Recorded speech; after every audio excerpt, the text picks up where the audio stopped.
ನೂತನವಾಗಿ ಈ ನಾಡಿನ ಮುಖ್ಯಮಂತ್ರಿ ಆಗಿರ್ತಕ್ಕಂಥ ಸನ್ಮಾನ್ಯ ಡಿ ಕೆ ಶಿವಕುಮಾರ್ ಅವರು ಕನ್ನಡದ ಕ್ರೀಡೆಗಳನ್ನು ಮತ್ತು ಕನ್ನಡದ ಕಲೆಗಳನ್ನು ಕನ್ನಡಗಳ ಎಲ್ಲ ರೀತಿಯ ಸಾಹಿತ್ಯನ ಪೋಷಿಸುವ ನಿಟ್ಟಿನಲ್ಲಿ ಒಂದು ಮಹತ್ತರವಾದಂಥ ಒಂದು ನಿರ್ಧಾರವನ್ನು ಕೈಗೊಂಡಿದ್ದಾರೆ. ಅದಕ್ಕೆ ನಾವು ಕನ್ನಡಿಗರಾಗಿ ಸ್ವಾಗತ ಕೋರ್ತೇನೆ.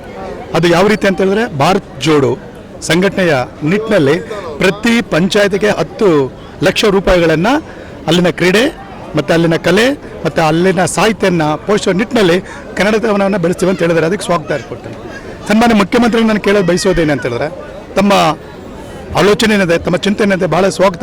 ಆದರೆ ಇವತ್ತು ಕಲೆಗಳನ್ನು ಮತ್ತು ಕ್ರೀಡೆಗಳನ್ನ ಆಡಿಸೋದಕ್ಕೆ ಮೈದಾನ ಇಲ್ಲ. ಇದು ನಮ್ಮ ಹೋರಾಟ ಇದೆ. ದಯವಿಟ್ಟು ಇವತ್ತು ಏನು ಆನೇಕಲ್ ತಾಲೂಕು ಶಾಸಕರಿದ್ದಾರೆ, ನಾನು ನೇರವಾಗಿ ಶಾಸಕರಿಗೆ ಹೇಳಿ ಬರ್ತಾ ಇದ್ದೇನೆ, ಭಾಳ ಫಲಪ್ರದವಾಗುವಂಥ ಮಾತನ್ನು ಮಾನ್ಯ ಮುಖ್ಯಮಂತ್ರಿಗಳು ಹೇಳಿದ್ದಾರೆ. ಈ ನಿಟ್ಟಿನಲ್ಲಿ ಸರ್ಕಾರ ವಿಶೇಷವಾಗಿ ಶಾಸಕರು ಎಚ್ಚೆತ್ತುಕೊಳ್ಬೇಕಾಗಿದೆ. ಯಾಕಂತಂದರೆ 10 ಲಕ್ಷ ಹಣ ಕೊಟ್ಟಾದಮೇಲೆ ಎಲ್ಲಿ ಅದನ್ನು ನೀವು ವಿನಿಯೋಗಿಸೋಕ್ಕಾಗುತ್ತೆ. ಅದು ಹಿಂದೆ ನೋಡಿದಾಗ, ನೀವು 20 ವರ್ಷಗಳ ಹಿಂದೆ ನೋಡಿದಾಗ ಪ್ರತಿಯೊಂದು ಹಳ್ಳಿಯಲ್ಲಿ ಒಂದು ಗರಡಿ ಮನೆ ಇತ್ತು, ಮತ್ತು ಭಜನೆ ಮನೆ ಇತ್ತು, ಮತ್ತು ಧ್ಯಾನ ಮಂದಿರಗಳಿತ್ತು. ನಾವು ಇವತ್ತು ಅದನ್ನೇ ಹೇಳ್ತಾ ಇದ್ದೀವಿ, ನಾವು ಸ್ವಾಗತಿಸ್ತಾ ಇದ್ದೀವಿ. ಮನೆ ಶಾಸಕರೇ, ನಾನು ನೇರವಾಗಿ ತಮ್ಮನ್ನು ಗಮನ ಸೆಳೆಯುವ ನಿಟ್ಟಿನಲ್ಲಿ ಕೇಳ್ತೀನಿ. ಏನು ಮುಖ್ಯಮಂತ್ರಿಗಳು ಹೇಳಿದ್ದಾರೆ 10 ಲಕ್ಷವನ್ನು ತೆಗೆದುಕೊಂಡು ನೀವು ಕ್ರೀಡೆಯನ್ನು ಪೋಷಿಸಬೇಕು, ಆ ನಿಟ್ಟಿನಲ್ಲಿ ನಾವೇನು ಇತ್ತೀಚೆಗೆ ಬೇಡಿಕೆ ಇಟ್ಟಿದ್ದೀವಿ ಅದರ ಪೂರಕವಾಗಿ ದಯವಿಟ್ಟು ಎಚ್ಚೆತ್ಕೊಳ್ಳಿ.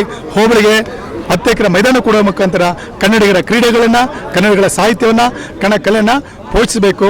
ಮತ್ತು ಈ 35 ವರ್ಷಗಳ ಈ ಸತತ ಹೋರಾಟ ಏನಿದೆ, ಕನ್ನಡ ಜಾಗೃತಿ ವೇದಿಕೆ ಹೋರಾಟ, ನಾನು ಮತ್ತೊಂದು ಸಾರಿ ಮತದಾನ ಹೇಳ್ತಾನೆ, ಸೂಕ್ಷ್ಮವಾಗಿ ಪರಿಗಣಿಸ್ತೀನಿ. ಮಾನ್ಯ ಶಾಸಕರೇ, ನೀವು ಕನ್ನಡ ಭವನವನ್ನು ನೀವೊಂದು ವೇಳೆ ಕೊಟ್ಟಿಲ್ಲ ಅಂದರೆ ನಿಜವಾಗ್ಲೂ ಹೇಳ್ತಾ ಇದ್ದೀವಿ, ಉಗ್ರವಾದ ಹೋರಾಟವನ್ನು ಕೈಗೆತ್ಕೊಳ್ತೆ ಅಂತ ನಾನು ಎಚ್ಚರಿಕೆ ಕೊಡ್ತಾ ಇದ್ದೇನೆ.